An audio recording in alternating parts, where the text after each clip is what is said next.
La mayoría de la gente cree que conoció a Freddie Mercury cuando apareció delante de un micrófono, con aquella forma imposible de mirar al público, como si el escenario le perteneciera por derecho divino. Pero no.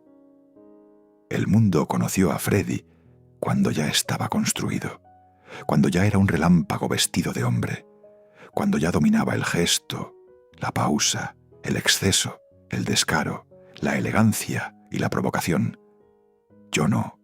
Yo lo conocí antes, mucho antes, cuando todavía quedaban restos visibles de Farrokh Bulsara, cuando aún era un muchacho que no sabía del todo quién iba a ser, pero ya sospechaba que no había nacido para vivir una vida normal. Nació en Zanzíbar, en 1946. Y eso no es un dato sin más. Eso importa, porque Freddie no nació en el centro del ruido, ni en el corazón del rock, ni en una calle de Londres donde ya oliera a guitarras eléctricas y pubs oscuros. Nació en un rincón distinto del mundo, bajo otra luz, entre otras costumbres, dentro de una familia parsi con raíces indias, educación estricta y una idea muy definida de lo que debía ser una vida respetable. Pero él, incluso de niño, tenía algo que no cabía del todo en lo correcto. No sabría explicarlo sin sonar exagerado, pero había personas que simplemente estaban en una habitación y luego estaba él. Incluso antes de ser famoso, ya daba la sensación de que un día tendría que inventarse a sí mismo para no asfixiarse. Lo enviaron a estudiar a la India, a un internado cerca de Bombay.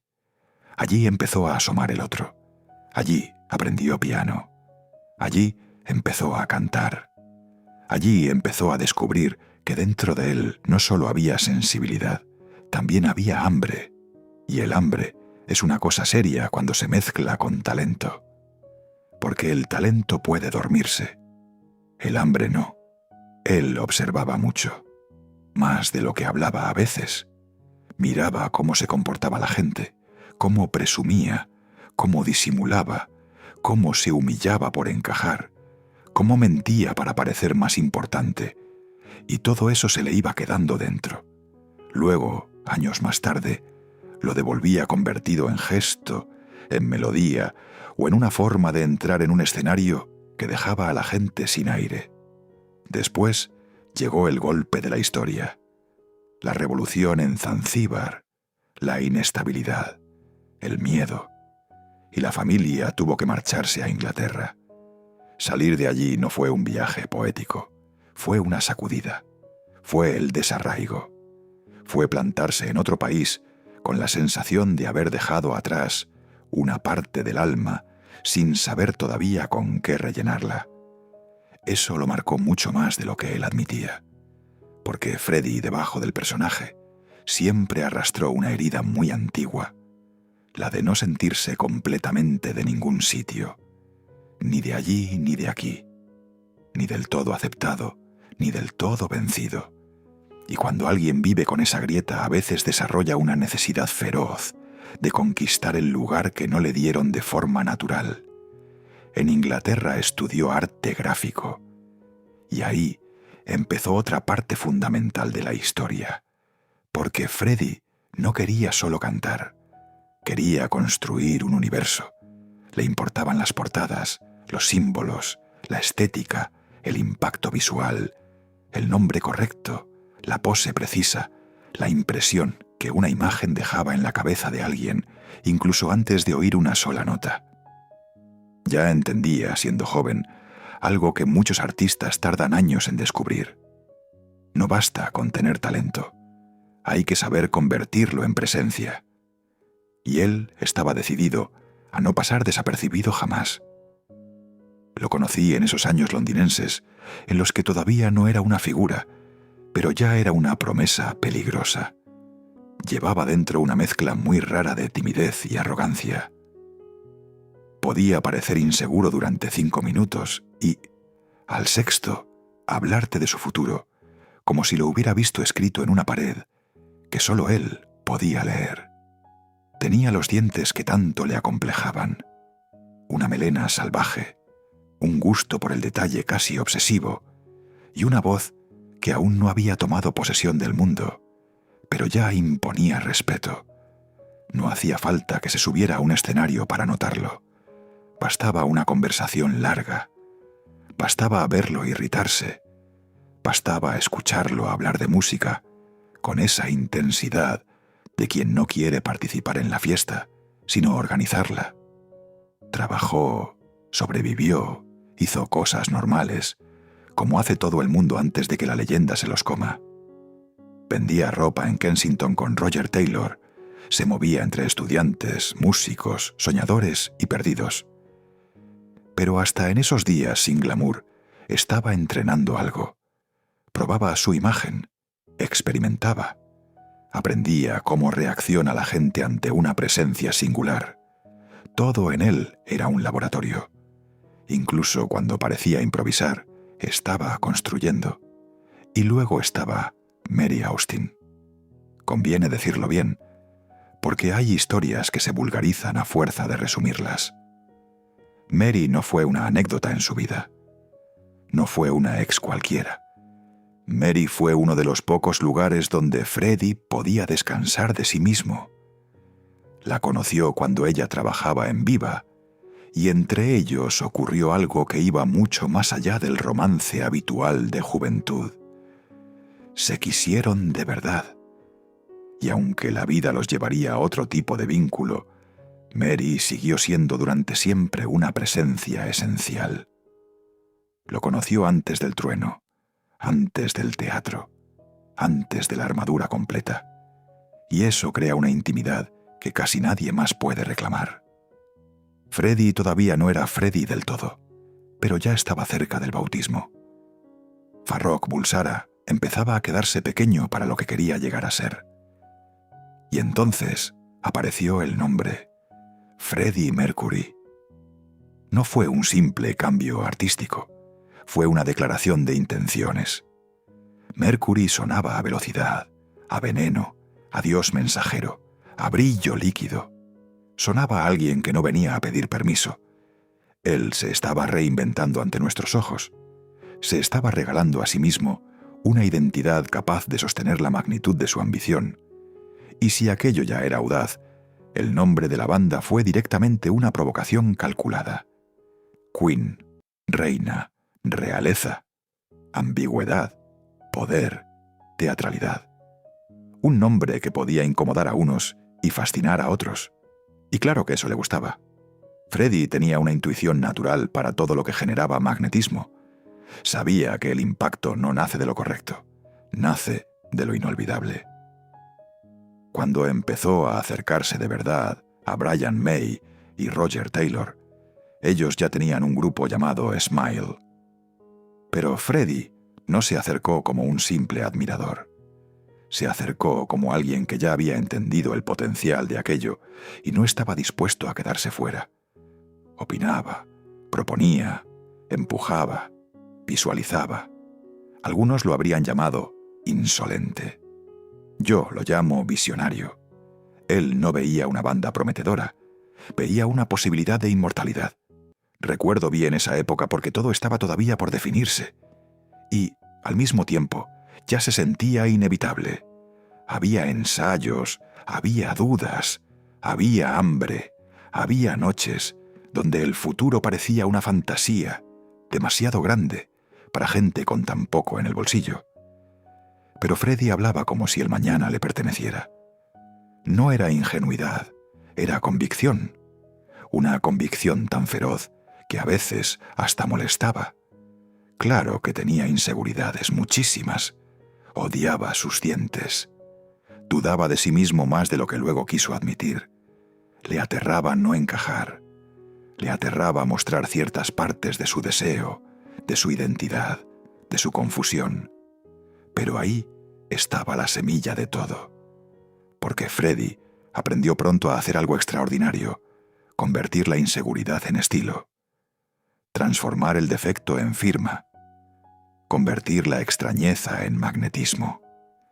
Y por eso, incluso antes de Queen, incluso antes de los focos, incluso antes de que el mundo gritara su nombre, ya se notaba que aquel muchacho no había venido a vivir en voz baja.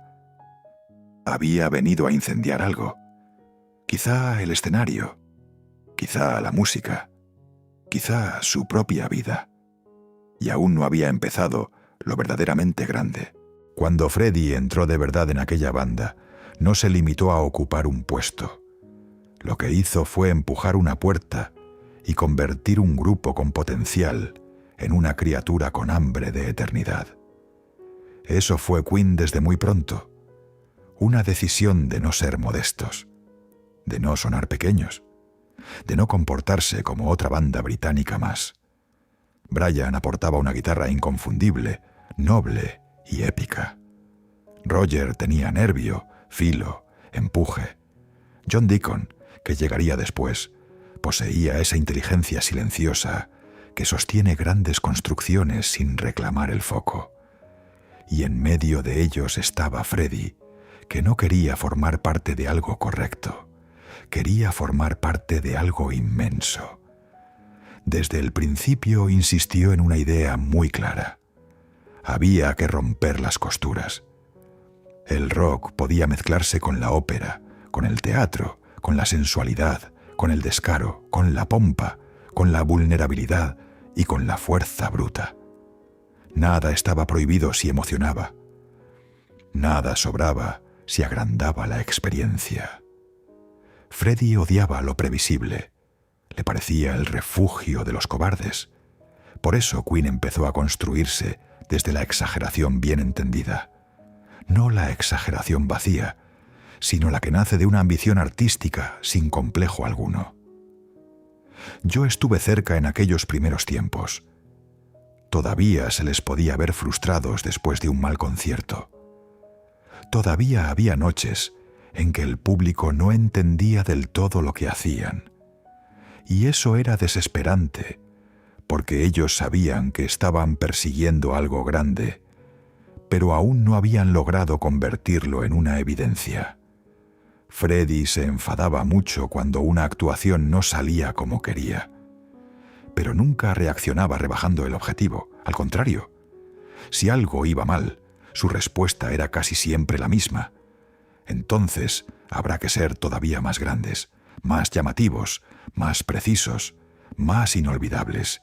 Y ese era uno de sus dones más peligrosos. Donde otros veían un límite, él veía una provocación. Los primeros discos, las primeras giras, los primeros pasos serios, todo fue construyendo una reputación peculiar. Queen no sonaba a nadie, y eso era al mismo tiempo su fuerza y su problema. Había quien no sabía cómo tomárselos, demasiado teatrales para algunos, demasiado refinados para otros, demasiado excéntricos, demasiado ambiguos, demasiado barrocos, demasiado de todo. Freddie disfrutaba de esos juicios más de lo que parecía. Si provocaban desconcierto, era buena señal. Él siempre sospechó de la aprobación demasiado rápida. Lo que entra sin resistencia suele salir igual de rápido. Pero mientras la banda crecía, la vida personal se le iba volviendo más compleja. Mary seguía siendo un pilar, aunque por dentro ya había corrientes que no cabían en aquella relación como el mundo esperaba que fuera. Freddie estaba empezando a entenderse a sí mismo desde un lugar incómodo, movedizo, no del todo nombrable en aquella época. Había deseo, curiosidad, miedo, una necesidad de libertad que no sabía explicarse con claridad. Todo eso lo agitaba, y como no siempre podía hablarlo abiertamente, lo convertía en atmósfera, en ironía, en distancia o en exceso. Las fiestas empezaron a aparecer en paralelo al ascenso de Queen. Y conviene aclarar algo. Sí, Freddie sabía dar una fiesta legendaria, pero no era solo frivolidad, no era solo hedonismo. Muchas veces era una fuga elegantemente decorada. Era una forma de huir del juicio, del vacío, del miedo a quedarse a solas con ciertas preguntas. En esas fiestas había lujo, disfraces, personajes imposibles, modelos, artistas, gente interesantísima y gente insufrible. Había champán, carcajadas, sexo, provocación, animales exóticos a veces, decadencia envuelta en seda. Y en medio de todo eso, Freddie brillaba como el anfitrión perfecto. Pero cuando se iba el ruido, quedaba otra cosa. Quedaba la madrugada, quedaba la casa demasiado grande, quedaba una soledad que ni el exceso sabía anestesiar del todo. Poca gente entiende eso de él, que podía ser el centro absoluto de una habitación y sentirse extrañamente fuera de lugar unos minutos después, que podía dominar una multitud y seguir dudando en privado de partes muy hondas de sí mismo. Freddie siempre convivió con esa doble naturaleza, el emperador y el niño herido, el provocador y el hombre que aún necesitaba sentirse querido sin condiciones. En el estudio era otra historia. Ahí no había dispersión. Ahí había método, oído, criterio y una exigencia feroz. La imagen pública de Freddie a veces hacía pensar en un ser puramente impulsivo, pero trabajando era extremadamente consciente. Discutía arreglos, buscaba matices, peleaba por ideas, corregía una toma hasta que tenía la textura emocional que quería. No era alguien que confiara solo en el don natural. Se dejaba la piel. Y Queen, como banda, funcionaba también gracias a ese choque constante entre cuatro cabezas fuertes que, en lugar de neutralizarse, se forzaban unas a otras a alcanzar una altura mayor. Con el tiempo, la banda fue encontrando su sitio y empezó el despegue real. Y entonces cambió el paisaje. Llegó el reconocimiento. Llegaron las entrevistas, la presión, los focos, la curiosidad de la prensa por todo lo que Freddie decía o callaba. Su sexualidad comenzó a ser objeto de rumores insistentes, miradas torcidas, titulares baratos. Él respondía con evasivas elegantes, humor o silencio. No quería regalarse a quien no lo merecía. Y francamente hizo bien. A la prensa de aquel tiempo no le interesaba comprender, le interesaba consumir. Su relación con Mary atravesó el cambio definitivo, cuando la verdad dejó de poder esconderse del todo. Fue doloroso, sí, pero también profundamente honesto. El amor no desapareció, cambió de forma, y eso en una vida como la de Freddie era casi milagroso. Mary no se marchó. Siguió ahí, de otra manera, pero ahí. En un mundo lleno de gente que se acercaba por fascinación, por interés o por deseo, ella permaneció por algo mucho más sólido. Y mientras todo eso sucedía, Queen ya avanzaba hacia una dimensión superior. Freddie empezaba a descubrir que no solo tenía una gran voz, tenía poder sobre la atención de la gente, un poder raro, casi físico. Lo vi muchas veces desde un lateral del escenario. La forma en que tomaba el aire, en que medía el silencio, en que jugaba con una multitud como si pudiera leerle el pulso colectivo. No era simple carisma, era mando emocional. Cada concierto le iba regalando una certeza. No había venido al mundo para ser un cantante más. Había venido a ser inolvidable. Y todavía faltaba lo más brutal. Hubo un momento en que Freddie dejó de pertenecer solo al mundo de la música y empezó a pertenecer al imaginario de todos. Ya no era simplemente el cantante de Queen. Era una presencia cultural, un icono, un cuerpo en movimiento que representaba poder, rareza, libertad, exceso, deseo, insolencia y dolor, sin que casi nadie se detuviera a pensar que todo eso podía vivir junto dentro de una misma persona. Queen ya no estaba buscando un lugar, ya lo tenía.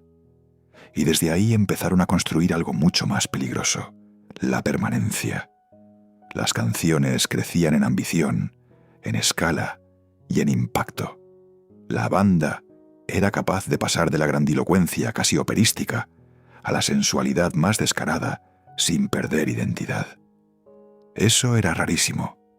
Y Freddie disfrutaba como un niño, perversamente brillante, cada vez que el público no sabía qué esperar de ellos. Él no quería ser entendido demasiado pronto.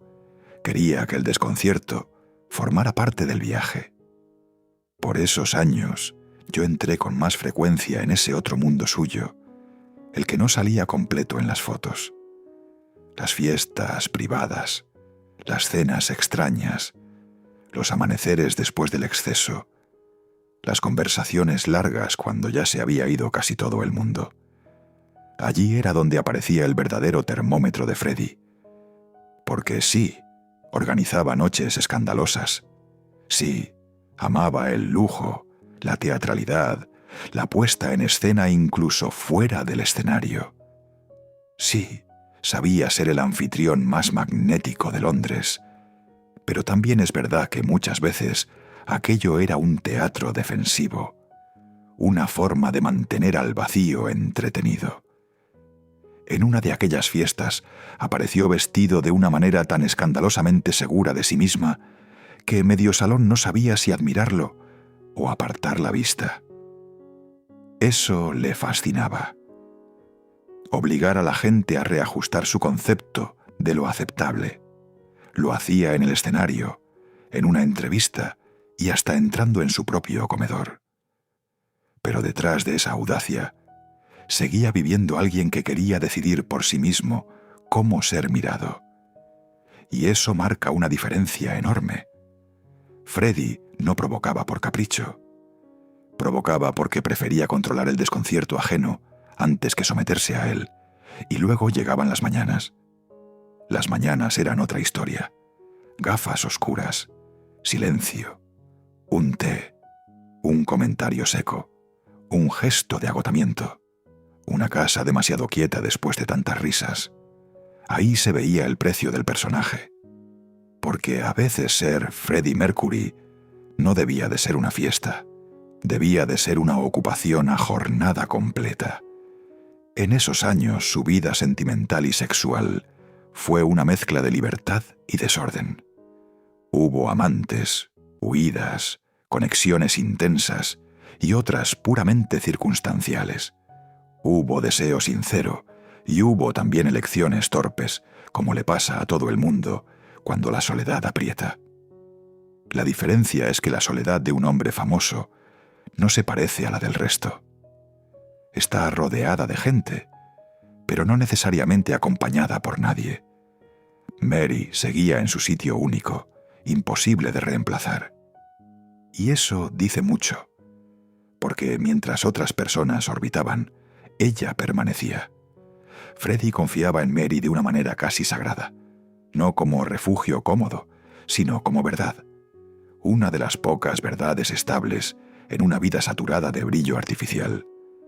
Y luego estaba el escenario. Ahí es donde la historia se vuelve salvaje, porque una cosa es decir que Freddie era un gran cantante, otra muy distinta es haberlo visto mandar sobre una multitud. Yo lo vi hacerlo muchas veces.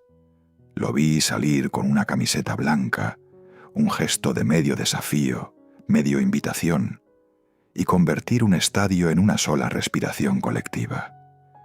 Lo vi tomar el silencio y convertirlo en tensión.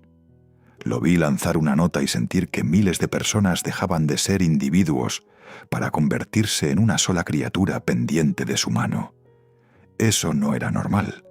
No lo he vuelto a ver igual. Y entonces llegó Live Aid. Mucha gente habla de ese día como si hubiera sido solo una gran actuación. No, fue una coronación pública. Fue el instante en que el mundo entero tuvo que rendirse a una evidencia. Freddie no salió a actuar. Salió a poseer el tiempo. Durante aquellos minutos parecía que todo estaba exactamente donde debía estar. Su voz, su cuerpo, su arrogancia medida, su hambre, su inteligencia escénica, el público entregado. Fue uno de esos momentos en que el talento y el destino se alinean de forma obscena. Después de aquello, algo cambió, incluso para él. había tocado una cima muy concreta. Y aunque siguió creando, cantando y jugando con la grandeza, yo creo que en algún lugar supo que había alcanzado una de esas escenas que sobreviven a su propia época. No lo dijo de forma solemne, nunca fue tan simple, pero se notaba. Ahora bien, con la cima vino también el desgaste, más presión, más foco, más demandas, más gente interesada, más periodistas husmeando, más titulares estúpidos, más necesidad de proteger partes de sí mismo. Y Freddie empezó a endurecer ciertas fronteras. Se hizo más selectivo, más desconfiado a ratos, más consciente del precio de dejar entrar a cualquiera en su intimidad. También cambió físicamente, estéticamente, emocionalmente. Fue una etapa de transformación. Más cuero, más desafío, más mirada afilada, más construcción del personaje como figura total. Pero mientras por fuera parecía más dueño que nunca de sí mismo, por dentro seguía librando sus batallas antiguas. La identidad, el deseo, el miedo a ser reducido por otros a una sola etiqueta, el cansancio de ser interpretado constantemente por desconocidos. Una noche, después de una de esas fiestas que parecían una parodia del lujo, nos quedamos hablando cuando ya casi no quedaba nadie en pie. Todo estaba lleno de copas, humo, flores cansadas y restos de una euforia artificial que ya se había desinflado, y me dijo algo que nunca se me olvidó. Triunfar no arregla lo raro, solo lo ilumina. Esa frase era Freddie entero, porque él había llegado arriba, sí. Pero el muchacho que se sintió diferente seguía allí, y quizá por eso cantaba como cantaba, porque no estaba interpretando perfección, estaba cantando supervivencia disfrazada de grandeza. Y justo cuando parecía invencible, cuando el mundo lo había aceptado como algo más que una estrella, cuando su sombra era inmensa, empezó a acercarse la oscuridad. El final de Freddie no comenzó con un anuncio. Comenzó con cambios, con detalles, con silencios, con esa sensación rara de que algo se estaba cerrando lentamente alrededor de él, aunque nadie quisiera ponerle todavía el nombre exacto. En los años 80, el SIDA no era solo una enfermedad, era también miedo social, estigma, ignorancia y crueldad.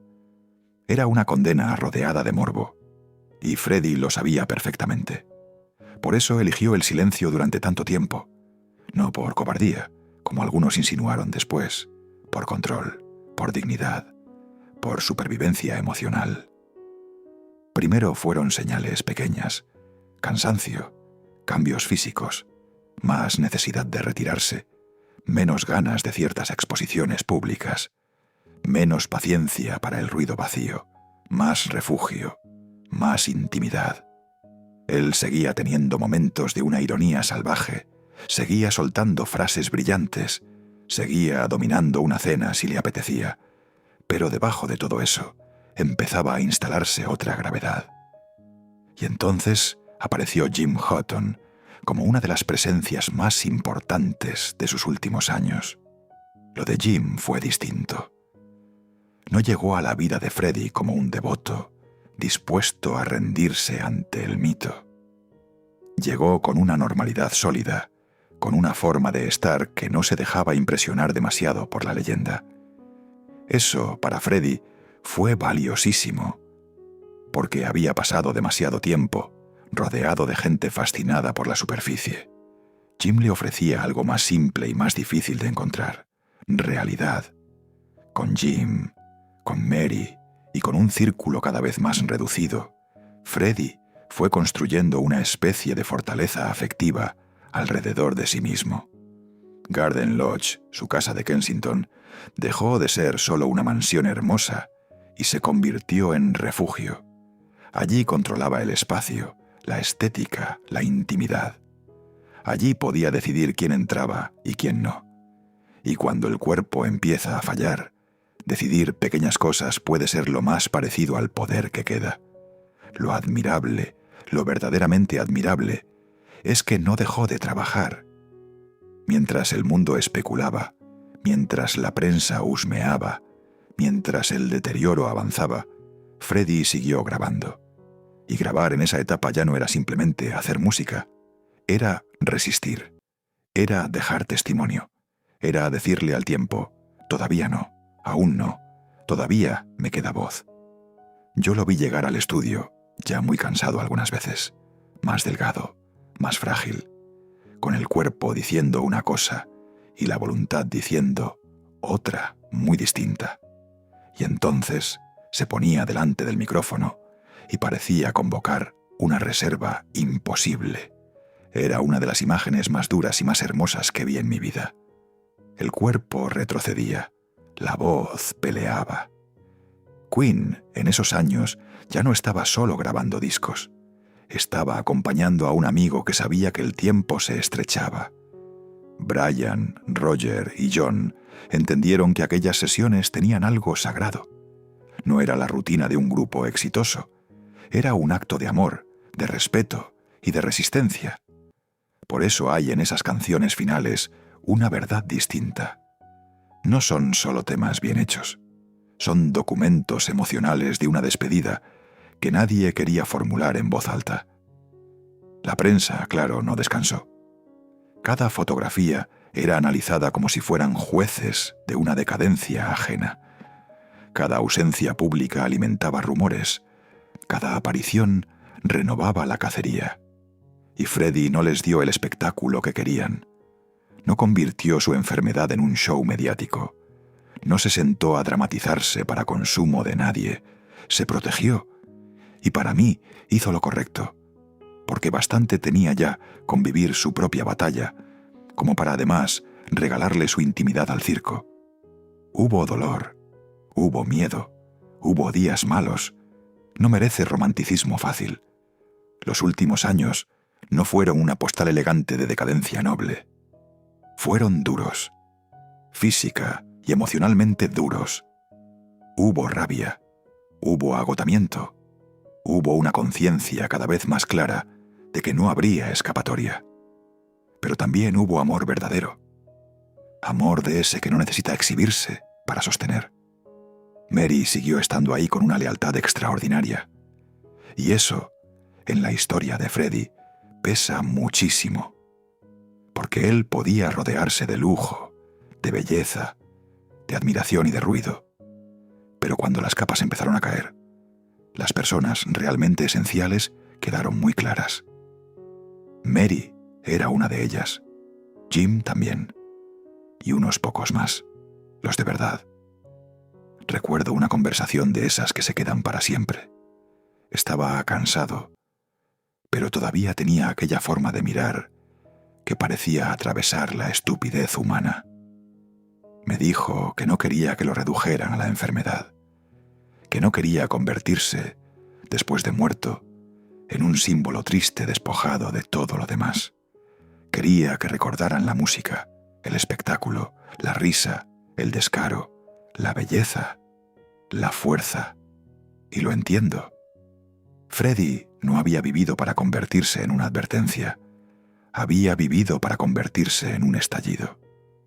El 23 de noviembre de 1991 publicó un comunicado confirmando públicamente que tenía SIDA. Lo hizo cuando él quiso, no antes, no en el momento que convenía a otros, no en el formato que el mundo esperaba, a su manera. Un día después, el 24 de noviembre, murió en su casa. Tenía 45 años. 45. Dilo despacio, porque sigue pareciendo una injusticia. Cuando me enteré, aunque llevaba tiempo temiéndolo, sentí algo que iba más allá de la tristeza. Era la sensación de que se había apagado una frecuencia completa del mundo. Porque con Freddie no se fue solo un cantante, no se fue solo una celebridad.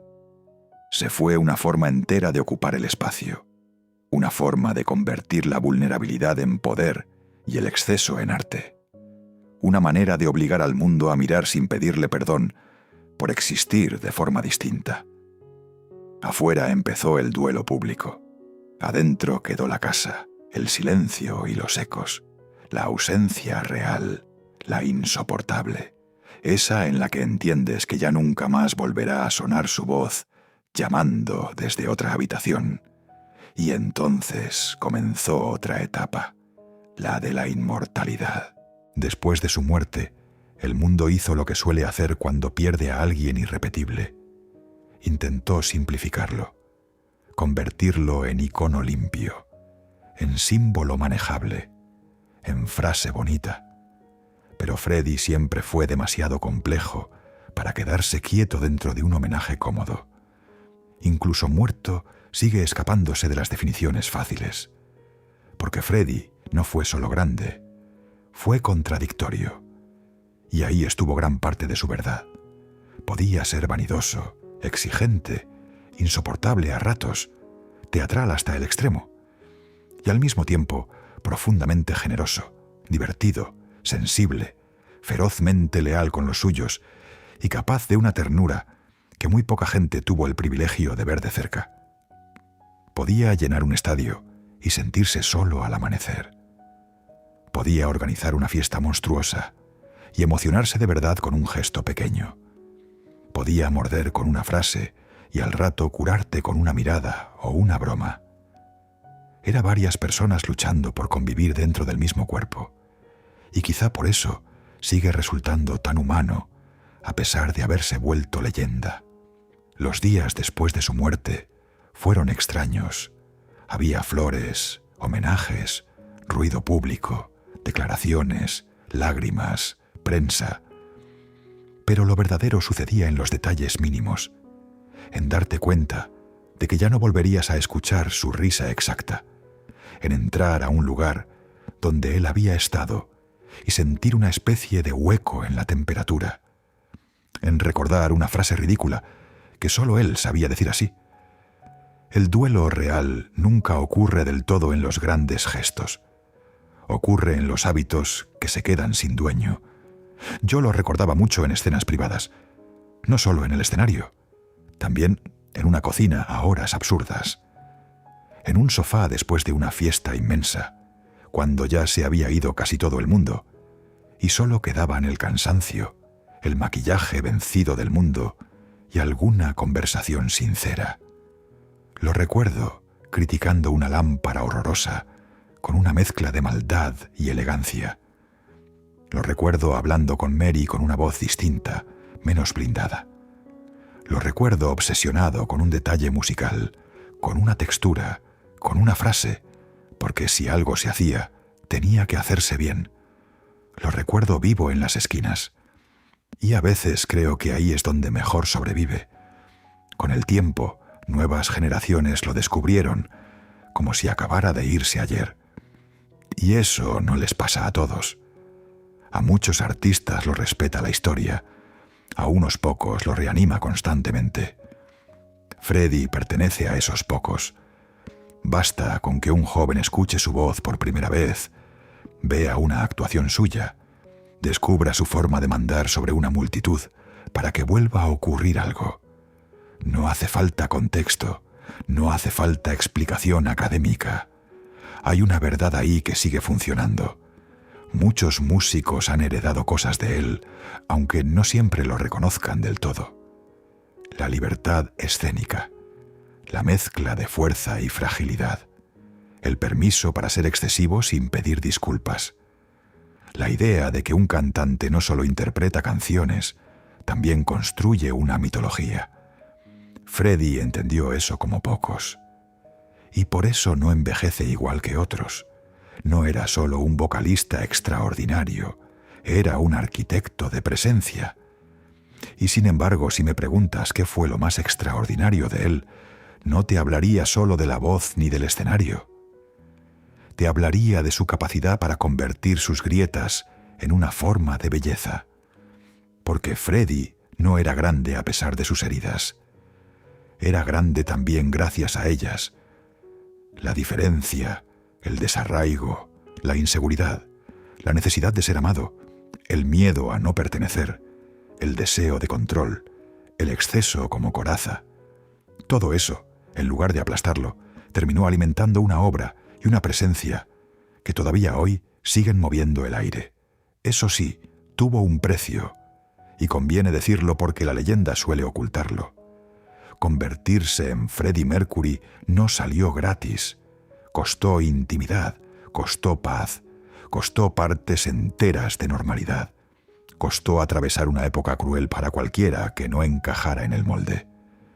Costó vivir bajo la interpretación constante de otros. Costó blindarse tanto que a veces ni siquiera los cercanos sabían hasta dónde llegaba la herida.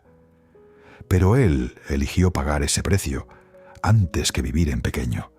Y esa, para mí, es quizá la lección más feroz que dejó. No vivió pequeño.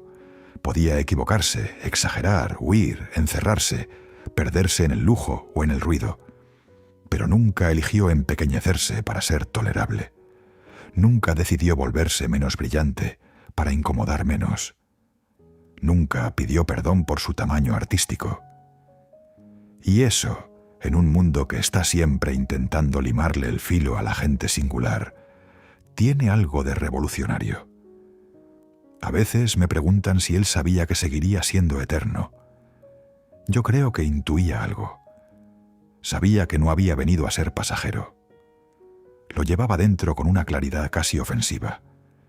Pero quizá ni siquiera él imaginó hasta qué punto iba a seguir creciendo después de muerto. Porque eso también ha ocurrido. Freddie no se quedó congelado en el momento de su muerte. Su figura siguió expandiéndose. Su influencia siguió multiplicándose.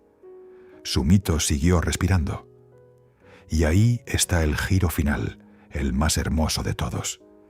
El muchacho que un día sintió que no pertenecía del todo a ninguna parte, terminó perteneciendo a la memoria emocional del mundo entero. El chico que tuvo que inventarse un nombre para ser quien necesitaba ser, terminó haciendo de ese nombre un idioma universal. El hombre que temió tantas veces quedarse solo, dejó canciones que acompañan a millones de personas, incluso en sus momentos más solitarios. Eso no lo consigue cualquiera. Eso lo consigue alguien que no cantaba solo para lucirse, sino para transformar la herida en algo compartido. Yo lo llamé amigo, y lo fue, con sus luces, con sus sombras, con sus excesos y con su genio. Estuve en fiestas privadas donde parecía inmortal. Estuve en noches donde el ruido no lograba taparle la tristeza. Lo vi reírse del mundo. Lo vi desafiarlo. Lo vi subir a la cima. Lo vi pelear en silencio cuando el cuerpo empezaba a traicionarlo. Y si tuviera que resumirlo en una sola verdad, sería esta. Freddie Mercury no fue un personaje que escapó de Farrokh Bulsara. Fue Farrokh Bulsara, aprendiendo a rugir tan alto que el mundo entero tuvo que escucharlo. Y por eso sigue aquí, porque algunas personas mueren y dejan recuerdos, pero otras dejan ecos, y Freddie dejó un eco tan grande que todavía hoy, cuando su voz entra por unos altavoces, parece que algo en nosotros se endereza, como si durante unos minutos la vida pesara menos, como si el dolor pudiera cantar, como si la diferencia no fuera una condena, sino una corona. Y eso, créeme, no lo hace una estrella, eso lo hace una leyenda. Y al final entendí algo que quizá Freddie supo desde mucho antes que todos nosotros, que hay personas que no vienen al mundo para encajar, vienen para romper el molde, cortarse con los bordes y aún así seguir cantando. Freddie Mercury fue eso, un exceso, una herida vestida de oro, un hombre que convirtió su diferencia en corona, su miedo en teatro y su dolor en himno. Se fue demasiado pronto, sí, pero hay vidas que no se miden en años, se miden en eco, y el eco que dejó Freddie sigue aquí, en cada escenario, en cada garganta que tiembla antes de cantar, en cada persona que se sintió rara, desplazada o insuficiente. Y un día decidió dejar de pedir perdón por existir, porque Freddie no solo cantó canciones. Freddie nos enseñó que incluso roto, incluso solo, incluso asustado, uno todavía puede sonar inmenso. Y por eso no murió del todo. Porque algunas voces no se apagan, se quedan viviendo dentro del tiempo.